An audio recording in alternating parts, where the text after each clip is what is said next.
Olá, queridos alunos, aqui estamos mais uma vez, continuando nosso estudo, de história da igreja.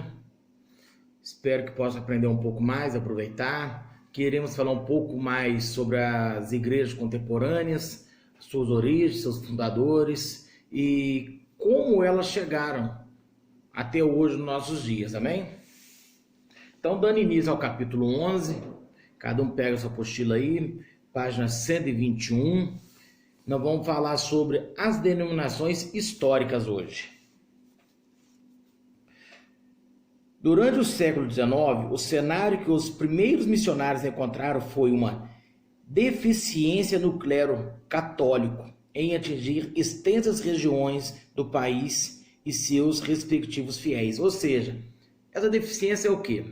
É você pregar e poder manter aquele público que você tem de fiel aprendendo, ouvindo a palavra na igreja ou onde você montou os estudos. Eles tinham essa dificuldade. Então, nessa dificuldade, os missionários evangélicos conseguiu administrar melhor do que eles, até certo ponto, que algumas também teve essa mesma falha. E até hoje nós vemos a mesma falha em algumas denominações. Prega, mas não consegue manter. Uma coisa que a gente bate muito na tecla. Continuando. O próprio clero muitas vezes abandonava a prática eclesiástica ou complementava as atividades pastoral com negócios seculares, ou seja, a própria igreja, os próprios padres não tinham um auxílio hoje conhecido como Vaticano, da igreja católica da época. E eles tinham, por suas necessidades básicas, abandonar o clero, fazer uma segunda atividade. A gente que somos pastores hoje trabalhamos na obra de Deus e temos um trabalho circular, a gente sabe que é difícil assimilar.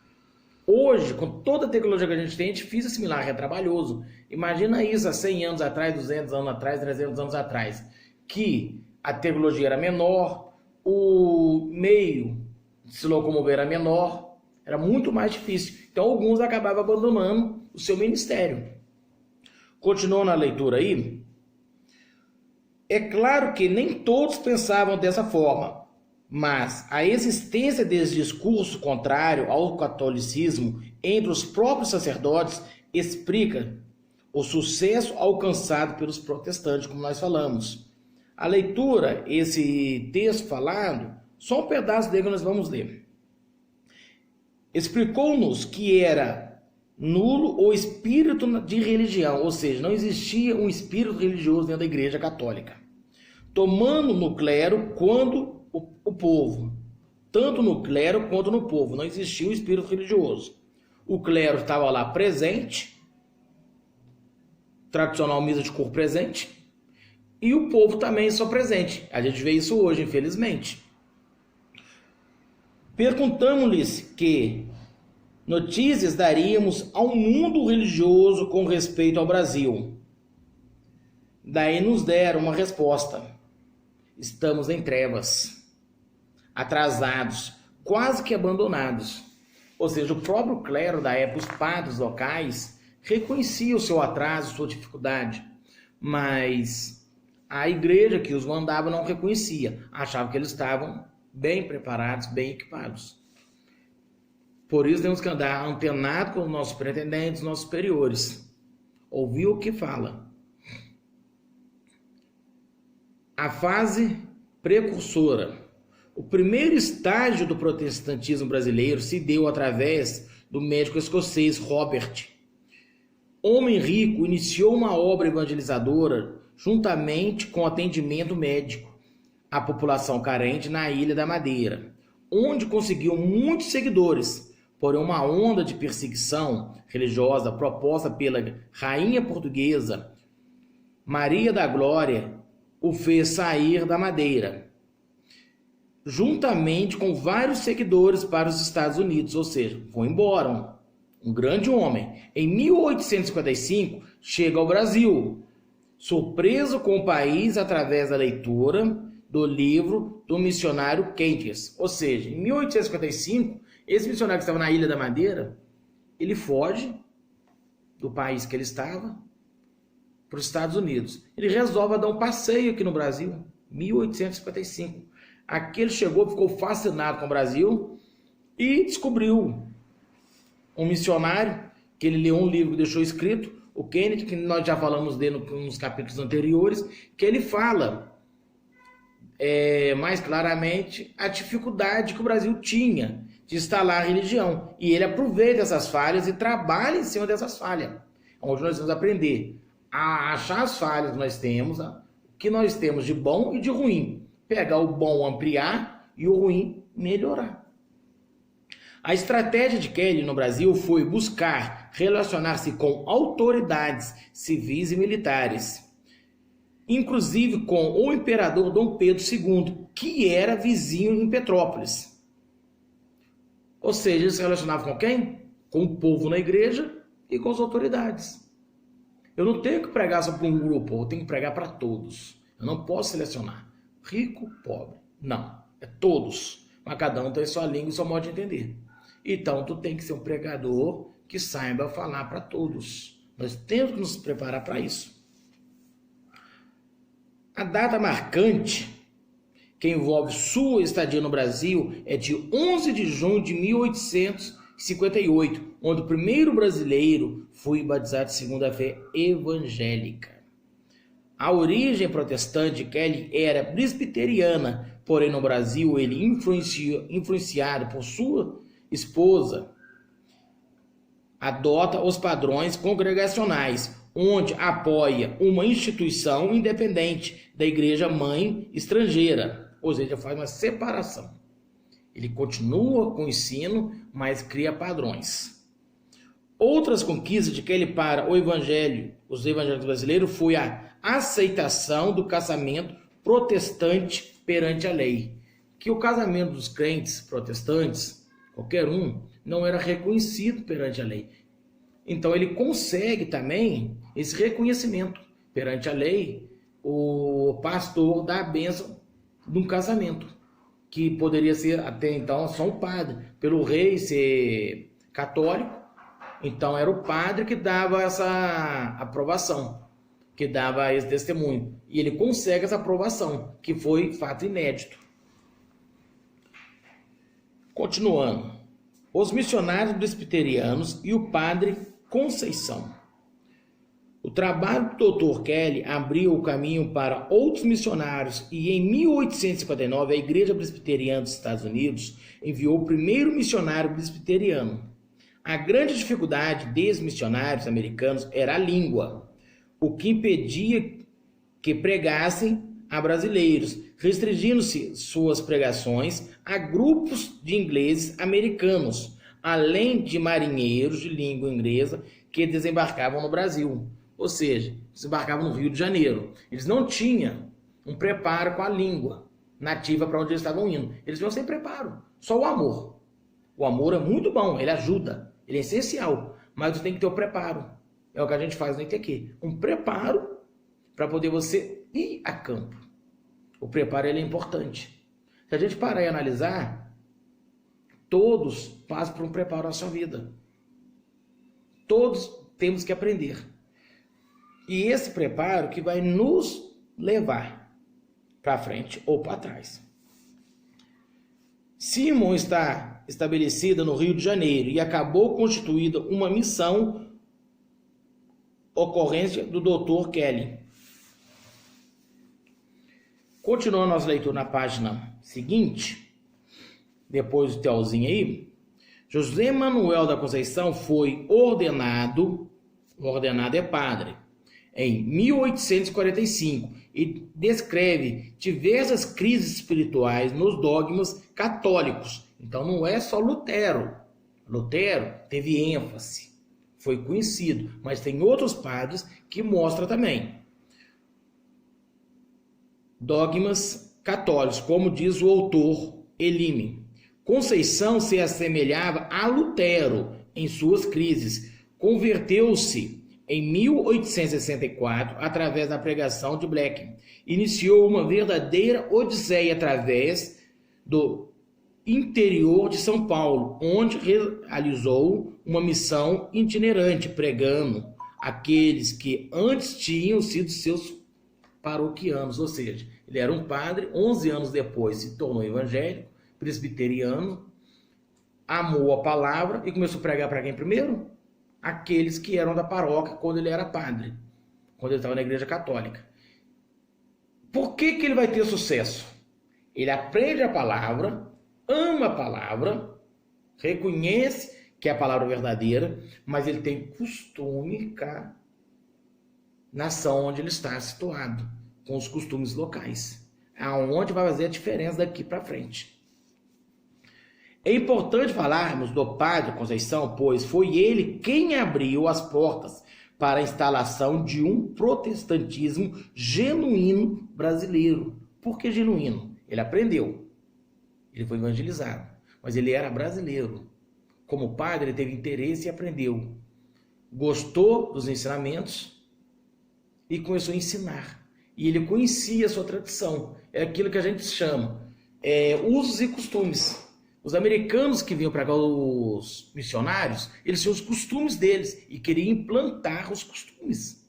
Onde os jesuítas não deram certos, os monges não deram certos, os presbiterianos não deram certo e vários outros, porque queriam vir com os seus costumes. É a mesma coisa, você ir pregar, falar com a pessoa assim, não, tu tem que ser igual eu. Ele não vai ser igual você, ninguém é igual a ninguém. A gente prega o arrependimento, a pessoa que se arrepende. O perdão é outra coisa, depois. A salvação é a última, porque ele tem que vir a cura. Você não pode querer que ela aprenda igual você. E eles vinham ensinando assim. Então eles não conseguiam adeptos direito. Quando achou um verdadeiro adepto, ele conseguiu um evangelho genuíno. Por ser da nação, conhecer a pátria, conhecer a língua e costumes. Aí o evangelho cresce no Brasil. O maior exemplo do trabalho de Conceição aconteceu na cidade de Brotas, último paróquia que havia ficado sob seu cuidado e onde habitava sua família. Essa comunidade protestante contava com 1874, com 140 membros e foi durante muito tempo a maior igreja evangélica do Brasil. Imagine bem, em 1874, com 140 membros, era a maior igreja do Brasil. Do Brasil, não é de Brotas não. E às vezes a gente está com uma igreja com 10 membros, 5 membros, 15 membros, desfazendo. Tem uns 100 membros, minha igreja não cresce. Investimento. Investimento não é dinheiro só não. É tempo, é amor, é dedicação. Vamos continuar aqui. O grande problema oriundo do trabalho de Conceição era seu caráter apostólico e não pastoral. Por que católico é pastoral? Não, ele tinha um caráter apostólico e não pastoral. Quando eu falo de caráter apostólico, eu vou lembrar de quem? De Paulo. Paulo, ele fez seus ensinamentos, suas missões, como? Viajando. Ele não parou, que nem João, Pedro, Tiago, os apóstolos. Paulo, ele viajava. Abria igreja e ia embora. Abria igreja e ia embora. Conceição foi na mesma linha. Não sei se conhecia todas as cartas ou não, mas ele foi na mesma linha. Muito bom. Mas qual foi o problema que Paulo teve? Depois, teve que mandar cartas para todas as igrejas que ele abriu, repreendendo, exortando, onde estava certo, e ensinando o caminho novamente, e mandando alguém para ficar. Por quê? Não tinha ninguém para ensiná-los o caminho. E Conceição caiu nessa mesma situação. Ele abria a igreja, mas não tinha pastores. Ele não preparava pastores. Ele preparava ovelhas, membros, e ia embora para outra cidade. Foi um atrito grande que mais tarde a Igreja Católica aproveitou novamente para poder arrebanhar alguns dos seus fiéis de volta. Mas mais tarde eles conseguem resolver isso. São coisas que a gente tem que ter cuidado. Você sabe o que é... Não, deixa. Vamos pular. Continuando a leitura, na página 125. Muitos desses missionários tinham consciência de suas vocações, pois muitos eram empresários, médicos e advogados. muito bem-sucedidos em seus países de origem e deixavam tudo rumo ao país desconhecido. Alternavam o trabalho de evangelismo com o uso das suas atividades seculares, como consultas a pessoas carentes, ensino em escola e outros mais. Isso aqui nós estamos falando dos missionários que vinham. De repente, Estados Unidos e outros países resolvem mandar uma frota de missionários. Mandou homens estudados que eram pastores lá, pregavam para lá, mas tinham trabalhos seculares, como médicos, como professores, engenheiros, que quis abraçar a obra. Eles vêm para cá e eles começam a ajudar o Brasil a desenvolver. Por isso a gente vê muita origem americana aí ainda no meio misturado. A nossa igreja mesmo é uma. Por falar em ensino, o principal método da igreja presbiteriana era a utilização do ensino para crianças. Por isso a escolinha de criança é importante. Ela aprende, ela guarda, mesmo que ela não pratique no momento, mas ela vai lembrar sempre. E eles começaram no lugar certo. Lembra da voz do nosso pastor? Criança é fita virgem.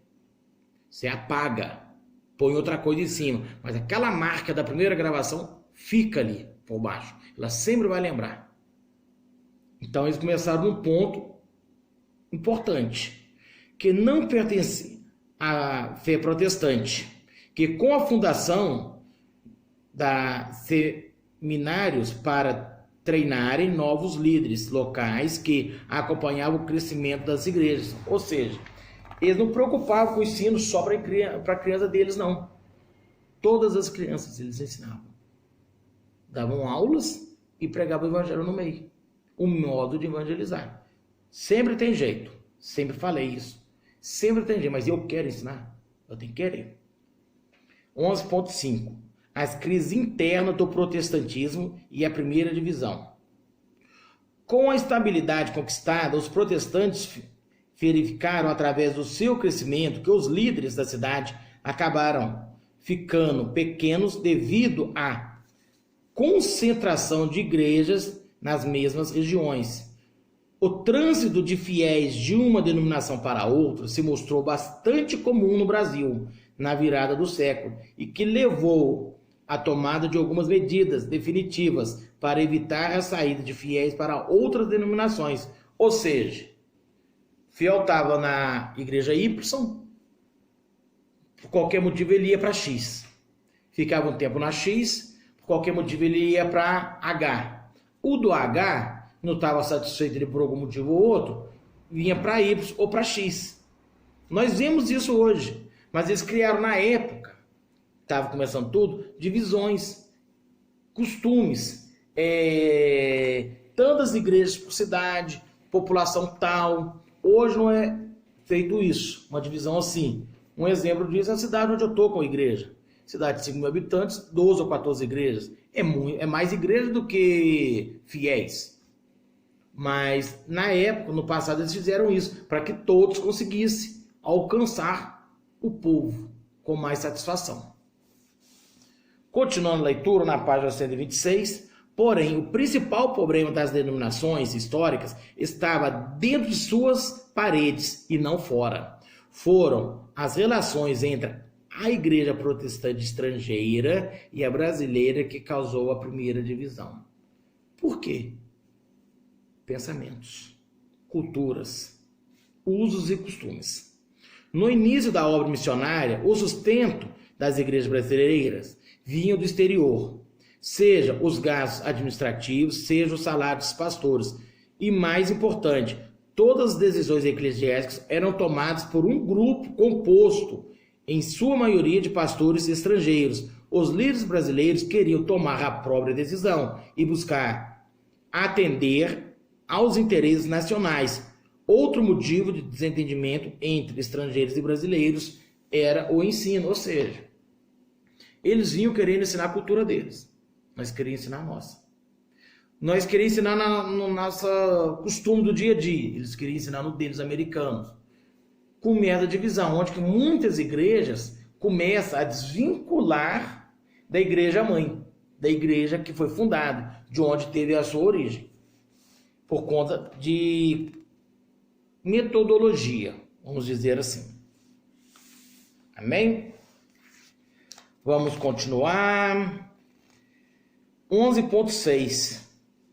O nascimento do pentecostalismo.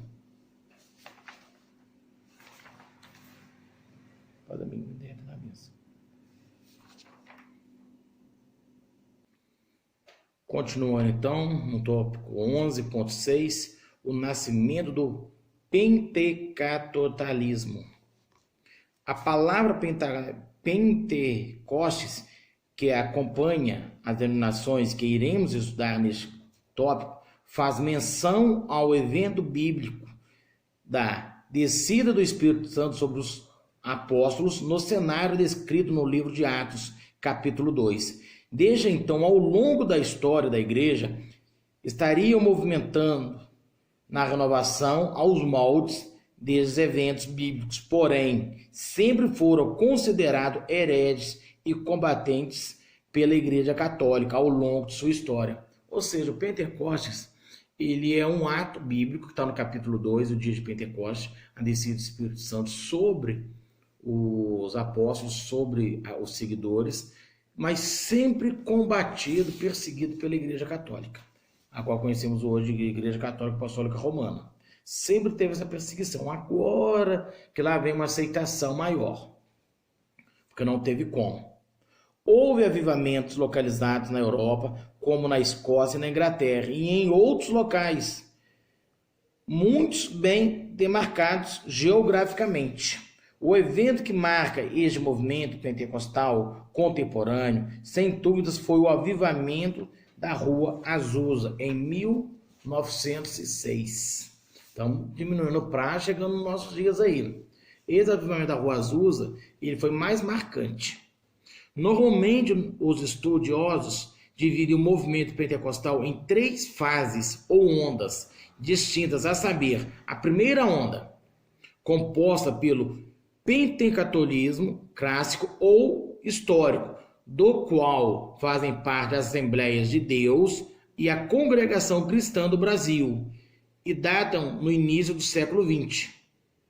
A segunda onda, ou segunda parte, pentecostal, também chamada por alguns sociólogos como avivamento da cura divina, da qual fazem parte a Igreja do Evangelho Quadrangular, a Igreja Brasil para Cristo e a Igreja Deus é Amor, e surgem em meados do século, por volta de 1950. E por fim, a terceira onda pentecostal surge a partir dos anos 70, são mais recentes, mas são conhecidas, com as igrejas chamadas neopentecostais, entre as quais se enquadram a Igreja Universal do Reino de Deus, a Igreja da Graça, a Igreja Renascer em Cristo, Sara Nossa Terra, a unificação da comunidade cristã e outras que tem por aí. Paralelo a este processo do avivamento, de fundação de novas igrejas e denominações, as igrejas tradicionais sofrem divisões internas por determinadas igrejas buscaram o batismo do Espírito Santo, sendo separados pelas convenções nacionais, não por se enquadrarem mais em moldes tradicionais, ou seja, começaram a pregar convicções. Entre elas podemos citar a Igreja Batista Nacional, a Igreja Presbiteriana, Renovada e muitas outras que tem pelo caminho. Como eu disse, não vou citar o nome de todos, não vão pecar. E aqui na apostila também, quem estiver acompanhando com a apostila, não tem todos os nomes. Então vamos pular um tópico aí, vamos para o próximo. O Marco Zero, o avivamento da Rua Azusa, que eu disse que era mais importante. Se analisarmos os avivamentos que aconteceram na história, com certeza podemos identificar alguns elementos que estão presentes quando ele chega.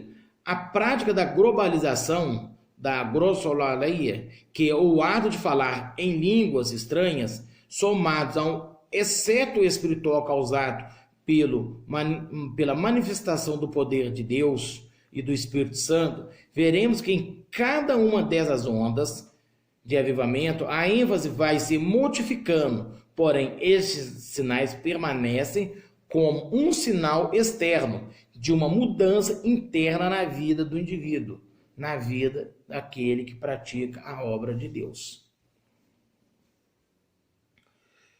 Esses avivamentos iniciou-se em 1898 com a fundação do ministério de Charles Fox, que em 1901 fundou uma escola onde os alunos iniciaram a leitura do livro de Atos e buscavam o Pentecostes descrito em Atos 2. Então a gente vê cada vez mais se buscando, cada vez mais querendo receber o avivamento, a palavra, a intimidade com o Espírito Santo de Deus, para então alcançar a glória com Deus. As reuniões de Schimmer foram ficando pequenas e eles precisavam do espaço maior devido ao grande número de pessoas que vinham de todas as partes dos Estados Unidos para conhecerem o que estava acontecendo entre essas pessoas. Depois de passar pela rua BR, e seus foram para a rua Azusa, no número 312. O lugar fora uma igreja metodista episcopal e depois de um incêndio se tornou um depósito e um galpão, e muitas pessoas acham que não pode ser reaproveitado. Foi neste local inesperado que o avivamento se espalhou por todo o mundo, inclusive no Brasil, como ainda veremos. Para que se tenha uma noção de que foi este avivamento, vamos ler só um pouquinho do trecho aqui embaixo. As reuniões foram transferidas para a Rua Azusa e desde então as multidões estão vindo. As reuniões começaram por volta das 10 da manhã e mal conseguiam terminar entre as 20 e 22 horas e às vezes iam até as 2 e 3 da madrugada. Isso é o avivamento do Espírito Santo que faz, não é o homem não. Porque muitos estão buscando e outros estão caídos no poder de Deus. Então, se reconhecer que é Deus que está operando, vai fazer toda a diferença no ministério. Para ele crescer, para ele desenvolver. Independente da sua denominação. Vai fazer a diferença. As igrejas pentecostais históricas. Vamos falar aqui um pouquinho das Assembleias de Deus. O avivamento chega ao Brasil em 1910, com a vinda dos primeiros missionários suecos, Daniel Borch e Wigner, oriundos de Chicago. Outro centro de avivamento americano, segundo a história das Assembleias de Deus, eles receberam uma profecia divina indicando que deveriam ir até Belém do Pará para iniciarem uma obra missionária. A trajetória dos missionários até chegarem a Belém é bastante interessante, mas nós não iremos falar sobre ela toda aqui. Aí, quem quiser ler a apostila, tudo bem, fica à vontade. Nós só vamos falar sobre os fundadores e o que fizeram. Hoje, a Assembleia conta com mais de 6 milhões de fiéis e cerca de 23 mil pastores. No campo doutrinário, a igreja se adaptou ao sistema das denominações tradicionais, adotando o formato dessas igrejas. Toda a doutrina é pautada na Bíblia, o que a torna eclesiasticamente semelhante às demais. Então, ou seja, ela se assemelhou com a igreja brasileira, ela trabalha dentro dos padrões bíblicos. Vamos falar de outra, Congregação Cristã do Brasil, vamos falar pouca coisa também. A CBB, Congregação Cristã do Brasil, foi fundada por um italiano, Luiz, nascido em 1866 em Udine. Partiu para os Estados Unidos e lá se tornou protestante. Em 1892, participou da fundação da primeira igreja presbiteriana de Chicago. A partir da experiência pessoal, se separou da igreja presbiteriana e fundou uma igreja pentecostal voltada para os imigrantes italianos. Sua luta contra o fascismo italiano concedeu a Luiz grande prestígio. Ele aparece no Brasil por volta de 1908. Ele sai dos Estados Unidos, sai da sua luta lá e vem querer abranger um pouco mais no Brasil também. Continuando aí no telzinho, na próxima página. Acompanhamos o crescimento da Congregação Cristã no Brasil de 1908 até 1948. Após este período, não podemos avaliar como ela continua seu desenvolvimento no Brasil, porque é outros estudos, nós não vamos aprofundar, como eu disse. A CCB é bastante criticada pelas demais denominações. Trata-se ela como uma seita por alguns movimentos contraditórios por outros. Os pontos de conflito com outras denominações evangélicas estão no uso secundário da Bíblia, muitas vezes utilizando como um oráculo onde os anciões recebem a direção do Espírito Santo, e a falta de atenção no ensino. Ou seja, o ancião, ele tem voz ativa, não é um pastor que lidera, não é um pastor que ensina. O mais velho de igreja, pela idade, por tempo, ele levanta lá e fala. Dá uma profecia, uma profetada. Ninguém sabe. E eles aceitam. Não estou criticando, mas cada um na sua. Alguns os veem como seita, outros os veem como evangélicos. Aí tem uma grande discussão nesse mérito, que na verdade, na realidade, não vamos chegar a lugar nenhum. Mas como eu disse, nós iremos só comentar e falar um pouco.